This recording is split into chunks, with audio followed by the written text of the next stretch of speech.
বাংলাদেশ বিমান বাহিনীর একটি যুদ্ধ প্রশিক্ষণ বিমান F-7 BGI মডেলটি ভেঙে পড়ে মাইলস্টোন কলেজের পাশে খেলার মাঠে।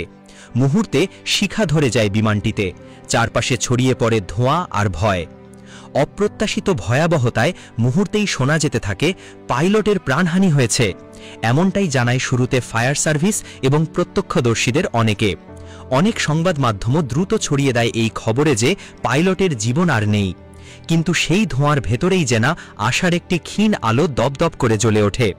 ঘটনার কয়েক ঘণ্টা পর অবাক করে দিয়ে এক সেনা সদস্য জানান, ফ্লাইট লেফটেন্যান্ট তৌকির ইসলাম সাগর এখনও বেঁচে আছেন, তার পালস পাওয়া গেছে। ঘটনাস্থল থেকে তাকে হেলিকপ্টার MI-17 করে সম্মিলিত সামরিক হাসপাতালে CMH-এ নিয়ে যাওয়া হয়। বর্তমানে তিনি CCU-তে চিকিৎসাধীন। এ তথ্য নিশ্চিত করেছেন ঘটনাস্থলে দায়িত্ব পালন করা এক সেনা সদস্য। তিনি জানান, এটি ছিল ফ্লাইট লেফটেন্যান্ট তৌকিরের প্রথম সোলো ফ্লাইট। দুর্ভাগ্যজনকভাবে প্রথম এই একক উড্ডয়নেই এমন অপ্রত্যাশিত ঘটনার শিকার হন তিনি। প্রাথমিকভাবে তাকে শনাক্ত করা কঠিন হয়ে পড়লেও পরে পালস শনাক্ত হওয়ায় তাকে দ্রুত চিকিৎসার ব্যবস্থা করা হয়। তবে এখন পর্যন্ত বাহিনী কিংবা প্রশাসনের পক্ষ থেকে তাকে অফিসিয়ালি প্রাণহীন ঘোষণা করা হয়নি। তৌকিরের বেঁচে থাকার সংবাদটি ছড়িয়ে পড়তেই সামাজিক যোগাযোগ মাধ্যমে ছড়িয়ে পড়ে আবেগ, উৎকণ্ঠা আর প্রার্থনার ঢেউ। তৌকিরের বন্ধু ও অনলাইন অ্যাক্টিভিস্ট সায়েদ আবদুল্লাহ ফেসবুকে লেখেন, গণমাধ্যম কর্মী থেকে শুরু করে সবাইকে জানাতে চাই, এয়ারফোর্সের অপ্রত্যাশিত ঘটনার কবলে পড়া প্লেনের পাইলট তৌকির এখনও চলে যাননি। দীর্ঘ সময় পরে তাকে খুঁজে পাওয়া গেছে। তিনি বর্তমানে আহত অবস্থায় CMH-এ ভর্তি আছেন।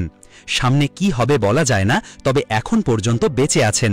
সবার কাছে বিনীত অনুরোধ, দোয়া করতে থাকুন আমাদের বন্ধুটার জন্য। এদিকে ফায়ার সার্ভিসের নিয়ন্ত্রণ কক্ষ থেকে জানানো হয়, এ ঘটনায় 25 জন আহত হয়েছেন। তাদের মধ্যে অধিকাংশই আঘাত নিয়ে জাতীয় বার্ন ইনস্টিটিউটে ভর্তি রয়েছেন। আহতদের মধ্যে 4 জনকে CMH-এ হেলিকপ্টারে করে নিয়ে যাওয়া হয়েছে। বিমান বিধ্বস্ত হওয়ার তীব্র শব্দে পাশের মাইলস্টোন স্কুল ও কলেজে ভয় ছড়িয়ে পড়ে। শিক্ষার্থীরা কান্নায় ভেঙে পড়ে, কেউ দৌড়াতে গিয়ে পড়ে যায়, কেউ আবার স্তব্ধ হয়ে যায় ভয় পেয়ে। শিক্ষক শিক্ষিকারা শিক্ষার্থীদের দ্রুত নিরাপদ স্থানে সরিয়ে নেন। অভিভাবকেরাও ছুটে আসেন সন্তানদের খোঁজে। বিধ্বস্ত বিমানের ধ্বংসাবশেষে কাজ শুরু করেন ফায়ার সার্ভিস ও সেনাবাহিনীর সদস্যরা।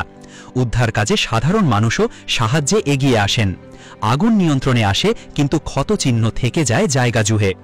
এই ঘটনায় আবারও প্রশ্ন উঠেছে, শিক্ষা প্রতিষ্ঠান ও ঘনবসতিপূর্ণ এলাকায় সামরিক প্রশিক্ষণ বিমান ওড়ানো কতটা নিরাপদ? অনেক অভিভাবক উদ্বেগ প্রকাশ করে বলেন, যদি এই বিমানটি স্কুল ভবনে পড়ত তাহলে কি হতো? তবে সব ভয়, শোক ও হতাশার মধ্যেও ফ্লাইট লেফটেন্যান্ট তৌকিরের বেঁচে থাকার সংবাদ যেন এক অলৌকিক আশার আলো। এখন তার জীবন নিয়ে চিকিৎসকদের লড়াই চলছে। সময় এখন শুধু একটিই প্রার্থনার, তৌকির বেঁচে ফিরুক, আবার ফিরে আসুক আকাশে ওড়ার স্বপ্ন নিয়ে। বাংলাদেশের আকাশে যেন আর কোনোদিন এইভাবে শিখা ঝরে না পড়ে, শিশুর কান্নায় না কাঁপে স্কুলের মাঠ, আর পরিবারের বুকে না নামে হঠাৎ করে শোকের অন্ধকার।